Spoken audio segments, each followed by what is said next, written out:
Good day. Today, I will be discussing about the oral pathology, the pigmented lesion, part 3. Pigmented lesions are commonly found in the mouth. Such lesions represent a variety of clinical entities, ranging from physiologic changes to manifestations of systemic illnesses and malignant neoplasm.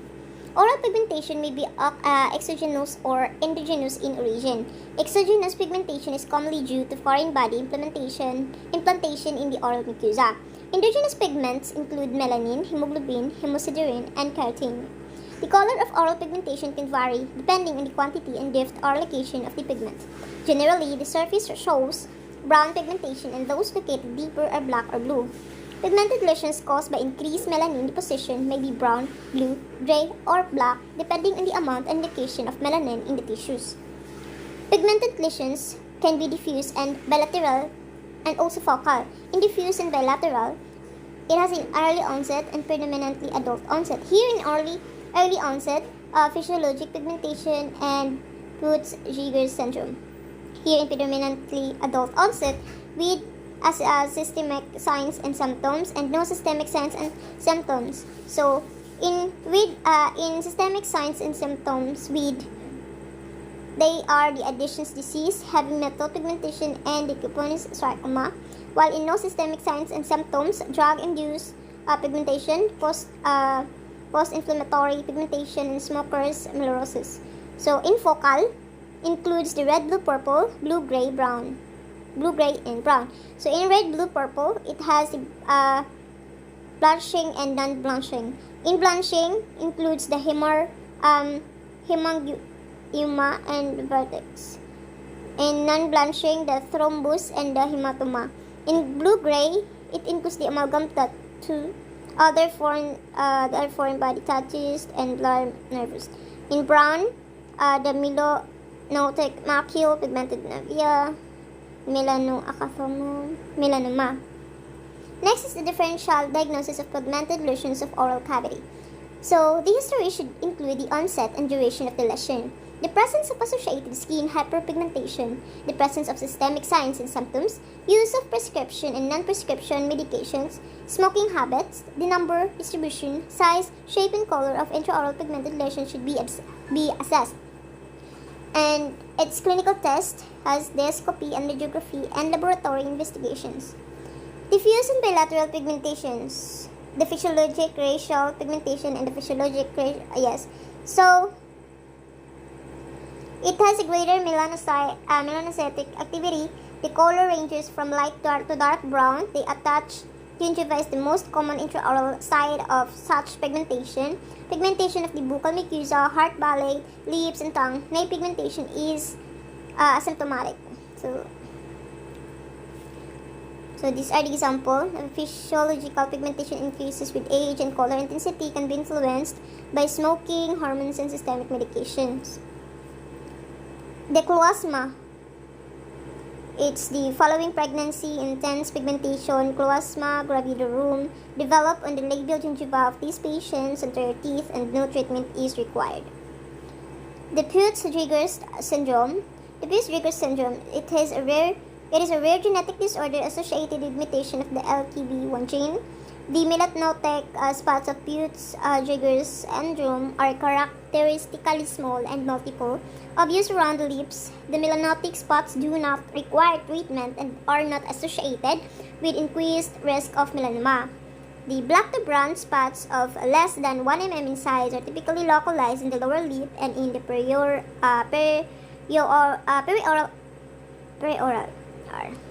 The Peutz-Jeghers syndrome, it is characterized by pigmented mucocutaneous macules, intestinal hamartomatous polyposis, and an increased risk of cancer in many organs, including the small intestine, colon, stomach, pancreas, breast, and genital tract. So the gastric polyps, the mucocutaneous symptoms, the Addison's disease. So Addison's disease or primary hypoadrenalism. Addison's disease, progressive bilateral destruction of the adrenal cortex by autoimmune disease, infection, or malignancy. Oral involvement presence as diffuse brown patches in the gingiva, buccal mucosa, palate, and tongue. Addison's disease can be fatal if left untreated. or and primary hypoallergenism, the oral mucosal pigmentation associated with Addison's disease develops and progresses during adult life, usually accompanied by systemic manifestation including weakness, nausea, and vomiting, abdominal pain, constipation or diarrhea, weight loss, and hypotension. Addison's disease symptoms and signs. So its symptoms: the fatigue, lassitude, malaise, weakness, anorexia, the postural, dizziness, syncope, the gastrointestinal symptoms: nausea, vomiting, abdominal pain, diarrhea, constipation, myalgias, arthralgias, rarely friction, contractures, and it decreased libido, and amenorrhea. Its signs: weight loss, hyperpigmentation, hypotension, thinning of axillary and pubic hair, vitiligo. So, the disappearance of oral lesions may follow the treatment of the underlying condition. The increased production of ACTH induces melanocyte stimulating hormone, which results in diffuse pigmentation of the skin and oral mucosa. The heavy metal pigmentation. So, increased levels of heavy metals in the blood represent a known cause of oral mucosal discoloration. It has a common cause for such increased levels is occupational exposure. And in children, possible sources of exposure include lead-contaminated water or paint and mercury or silver containing drugs. The lead, bismuth, mercury, silver, arsenic, and gold ingestion and occupational exposure leads to pigmentation. Diffuse mucosal ulceration and a metallic taste may also be noted. So the lead line of gingiva and the bismuth line of gingiva. The Kaposi sarcoma, the multifocal vascular malignancy. So it is a diagnostic of age progression.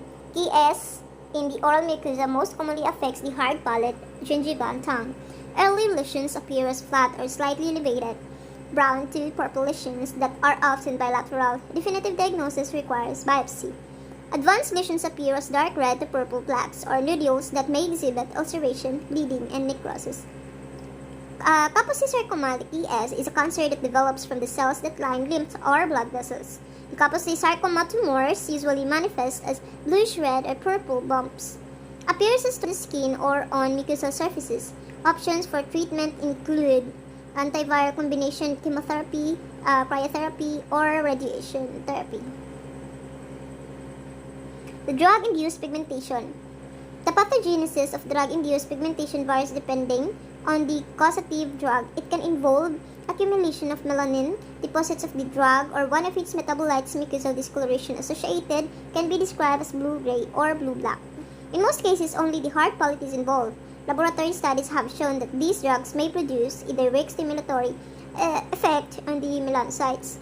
Cotrimazole was the most common drug associated to oral pigmentation, followed by tetracycline. Drugs associated with oral pigmentations includes, they are the anti-malarials, the quinacrine, chloroquine, hydroxychloroquine. So, quinidine, zidovudine, or the AZT, tetracycline, minocycline, chlorpromazine, oral contraceptives, clofazimine, ketoconazole, amiodarone, busulfan, doxorubicin, bleumycin, cyclophosphamide, and the 5-fluorouracil. The post-inflammatory pigmentation, so it is a long-standing inflammatory mucosal diseases, such as oral lesion planus.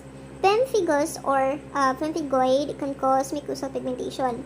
The pathogenesis of post-inflammatory pigmentation remains unclear. Clinically, multiple brown-black pigmented areas are noted adjacent to reticular, erosive, or vesicular lesions. Generally, the resolution of the inflammatory process allows the cessation of oral pigmentation. Reticular lesion planus with pigmentation. Smokers' melanocytes. It increased production of melanin, provide a biologic defense against the noxious agents present in tobacco smoke. Smokers' melanosis occurs in up to 21.5% of smokers. The intensity of the pigmentation is related to the duration and amount of smoking. The brown-black lesions most often involve the anterior labial gingiva followed by buccal mucosa, characterized by discrete or coalescing multiple brown macules that usually involve the attached mandibular gingiva on the labial side. Unlike heavy metal pigmentation, which affects the free gingival margin, smoker's melanosis develops in the attached gingiva. Diffuse grayish white pigmentation of palate with red pinpoint area smoker's palate. The focal pigmentation in hemangioma and vascular malformation. In hemangioma, hemangioma is a benign proliferation of the endothelial cells that line vascular channels. Hemangioma regresses as the patient ages. The lesion may be flat or slightly raised, varies in color from red to bluish purple depending on the type of vessels involved. Vascular malformation is a structural anomaly of blood vessels without endothelial proliferation. The vascular malformation persists throughout life. So it is the hemangioma, example of the hemangioma and the vascular malformation. So here in vascular malformation in the mouth, the tongue is the most common site of occurrence, and the clinical features are similar for hemangioma and vascular malformation.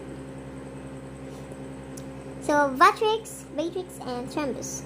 Varies are abnormally dilated vein. The most common intraoral location is the ventral surface of the tongue. If the varix contains a thrombus, it presents as a firm bluish-purple nodule that does not blanch on pressure. Multiple bluish-purple irregular soft elevations that blanch on pressure. Amalgam tattoo and other foreign body pigmentation. So, amalgam tattoo is caused by the presence of metallic material in the oral tissues. Amalgam tattoos are painless, gray-blue macules that range in size from a few millimeters to greater than 1 centimeter. So, the gingiva and alveolar mucosa are the most common sites of involvement. No signs of inflammation are present at the periphery of the lesion. So, accidental implementation of dental filling material into the gingival or buccal mucosa. Here in the graphite accumulation. The labial, the melanotic macules. So, the labial melanotic macule is a benign pigmented lesion. Oral melanotic macule is the same lesion seen inside the oral cavity, most commonly on the gingiva, buccal mucosa, and palate. Melanotic macules are usually smaller than 1 cm in diameter and show a well-demarcated smooth border. The color may be light or dark brown and is homogeneous within each lesion. They usually occur as single lesions. So these are the pictures of the labial melanotic macule and the intraoral melanocytic nervous. So the increased number of melanocytic along the junctional zone and the nerve cells located within the connective tissue and the letter D picture. So in pigmented nevi present as either brown or blue lesions. So it is junctional, intradermal, and compound nevi. Junctional nevi are flat, dark brown in color because the nervous cells proliferate at the tips of the array pegs closer to the surface. Intramucosal and compound nevi are typically light brown, dome-shaped lesions. The melanocytic nevi constitute benign neoplasms of cutaneous melanocytes, and the proliferation of benign neoplastic melanocytes along the submucosal mucosal junction, the junctional nervus, and migration of these cells to the underlying mesenchymal tissue, compound nervus, loss of the junctional component of the nevi, so that all remaining nevomelanocytes are located within the sub-epithelial connective tissue, stroma subepithelial nervus. The blue nevus. So a blue nevus is a benign acquired melanocytic lesion that typically presents as an asymptomatic slate blue or blue-black smooth surface macule or papule and usually measures less than 6 mm in diameter. 2/3 of all intraoral blue nevi are found on the hard palate, and the buccal mucosa is the second most common site of presentation. The common blue nevus, which is the most frequent subtype seen in the oral cavity, is characterized by an intramucosal proliferation of elongated bipolar spindle-shaped melanocytes.